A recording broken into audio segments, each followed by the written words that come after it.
Bonjour à toutes et à tous, c'est Gaëtan de Tradox, j'espère que vous allez bien et bienvenue dans cette 22e vidéo du calendrier de l'Avent Tradox. Donc aujourd'hui on va voir un petit peu comment définir les sorties parce que c'est quand même vachement différent des entrées et donc pour définir une sortie il va falloir faire trois choses.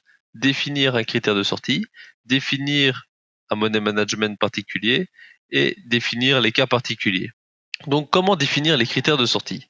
Eh bien un critère de sortie au final c'est un changement de contexte par rapport à votre entrée.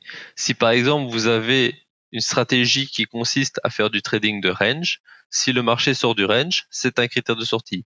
Si le marché change de tendance, si vous êtes en trading tendanciel, c'est un critère de sortie. Si vous travaillez sur des grosses amplitudes et que le marché commence à se réduire et à se calmer, c'est un critère de sortie. Concrètement, ce qui doit vous faire sortir de position en gain ou en perte, c'est que votre contexte initial n'est plus respecté. Votre stratégie, elle est faite pour un certain contexte, elle est faite pour un certain pattern, et une fois que ce contexte, ce pattern est passé, c'est-à-dire que le marché a évolué et qu'il n'est plus pareil, eh bien vous devez sortir de position parce que tout simplement votre stratégie est faite pour X, si le marché devient Y, eh bien ce n'est plus valable. Donc c'est vraiment le plus important, c'est que vous avez un contexte d'entrée.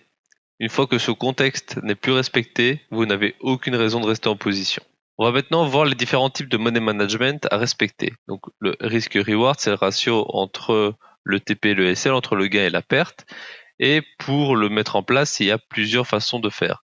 Il y a soit le TP fixe, SL fixe, mais cette méthode, je ne l'aime pas. Pourquoi? Parce que vous n'êtes pas en accord avec le marché. Le marché, il va parfois être plus volatile, parfois moins volatile. Et donc, le problème, c'est que les amplitudes vont être différentes. Et si vous mettez un TP fixe, un SL fixe prédéfini à l'avance, eh bien, le souci, c'est que, par exemple, vous avez toujours un SL de 5, un TP de 10. OK, vous connaissez votre ratio.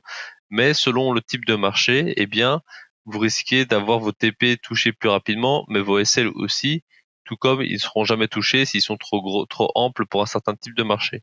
Donc le problème de ça, c'est que vous êtes rigide et que le marché, lui, ne l'est pas. Donc vous êtes un peu en face du marché par rapport à ça.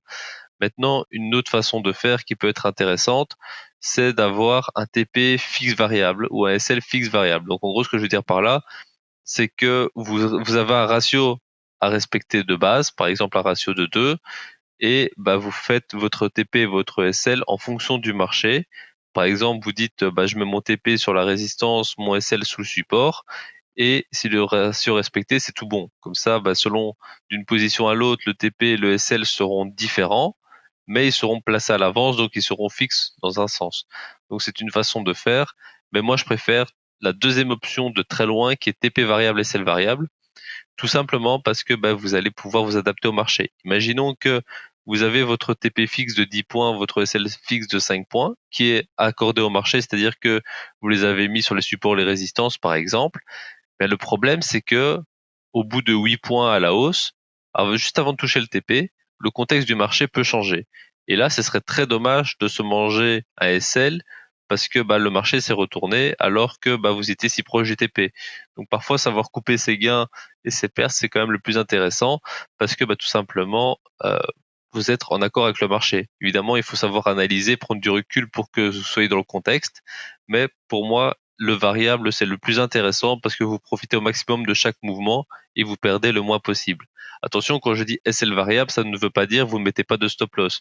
Vous avez un SL maximal défini, mais dans l'idéal, vous allez couper la position avant que le SL soit touché, tout simplement pour limiter un petit peu les pertes si le contexte du marché s'est retourné et n'est plus en accord avec votre entrée. La troisième option, la quatrième option, ça va être un SL fixe ou un TP fixe et l'autre qui est variable. Cette solution, elle est pas trop mal, mais elle est pas si géniale non plus parce que le problème, c'est que vous avez un côté rigide et un côté variable. Ben, à choisir entre les deux, je préfère que vous ayez un SL fixe et un TP variable parce qu'au moins vous avez votre perte maximale définie. Le TP, vous pouvez faire en fonction du marché, mais le SL, vous pouvez très bien le mettre sous le support et ensuite vous respectez, vous gérez le TP en fonction. Mais personnellement, je trouve que pour le ratio, ça va être un peu plus dur à respecter, donc je préfère ne pas faire comme ça. Personnellement, TP variable, SL variable avec SL maximal défini à l'avance, c'est ce que je préfère. Maintenant, à voir avec votre méthode et comment ça fonctionne pour vous. La troisième chose très importante dans le cas d'une sortie de votre position, ce sont les cas particuliers. qu'est-ce qui vous fait sortir d'urgence? Donc la mise à BE, c'est une chose à regarder aussi, c'est que c'est quelque chose qui doit pas être fait à toutes les positions, mais qui peut être envisagé. Donc une mise à BE, pour rappel, c'est break-even, c'est-à-dire que votre stop est sur votre prix d'entrée, donc soit vous gagnez, soit vous ne perdez pas. Donc c'est quand même un bon compromis. Mais le problème, c'est que si vous mettez BE dès que vous en avez l'occasion à toutes les positions, c'est que sur le long terme, votre stat elle va être un peu impactée par ça, et donc ça va pas être terrible. Une stratégie de mise à BE systématique, en général, ça marche pas très bien. Maintenant, la mise à BE dans certains cas de figure, par exemple, vous vous dites que vous avez 3 niveaux de résistance et à chaque fois ça fait TP1, TP2, TP3 et à chaque résistance vous coupez un tiers de votre position. Eh bien, vous pouvez très bien dire si on touche la première résistance, vous coupez 33% de votre position, prenez une partie de vos gains et vous mettez le reste à BE afin de sécuriser. Ça, c'est une façon de faire. Par contre, sur des micro-mouvements, la mise à BE, c'est même pas la peine d'y penser. Donc c'est pour ça que il faut avoir un contexte pour mettre ABE et ne pas le faire de façon systématique.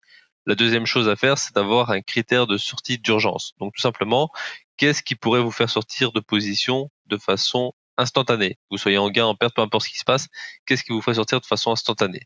Donc ce que je veux vous montrer à travers cette vidéo et à la vidéo d'avant, c'est que le trading, ça doit être préparé. C'est un peu comme une partie d'échecs. Quand votre ennemi va faire un coup, eh bien vous devez être prêt à réagir en fonction. Normalement, les plus gros joueurs, ils vont définir à l'avance 7, 8, 9 coups. Eh bien en trading, c'est pareil. Rien ne doit être laissé au hasard. Votre pattern d'entrée, votre pattern de sortie, les critères d'invalidation, les critères particuliers du marché, parce que le marché, il est instable. Il va parfois faire des petits ranges qui vont s'agrandir, qui vont faire de la tendance, etc. Le marché peut faire absolument ce qu'il veut. Et votre travail en tant que trader, c'est d'être prêt à tous les cas de figure. Plus vous êtes prêt à tous les cas de figure, plus vous serez un bon trader parce que vous ne serez jamais surpris par le marché et vous ne serez jamais stressé parce que vous savez comment réagir en fonction de toutes les situations. Donc ça, c'est vraiment la chose la plus importante en trading pour moi. La différence entre un mauvais trader et un très bon trader, c'est que le très bon trader, il sait quoi faire, peu importe ce que le marché va faire. C'est-à-dire que s'il rentre en position sur une stratégie de tendance et qu'après le marché commence à stabiliser ou à s'inverser, il saura sortir de position. Et si le marché commence à exploser, il sera en profiter. Il faut savoir être prêt à tous les cas de figure. C'est vraiment le plus important. Je sais que je me répète un petit peu, mais c'est vraiment primordial. Donc voilà pour cette 22e vidéo du calendrier de la vente Redox. J'espère que celle-ci vous a plu. N'hésitez pas à me dire en commentaire si de votre trading vous prévoyez tout ou s'il y a encore des choses qui vous sont laissées au hasard. Et moi je vous retrouve dès demain à 18h pour la prochaine vidéo. Et d'ici là, passez de mon trade.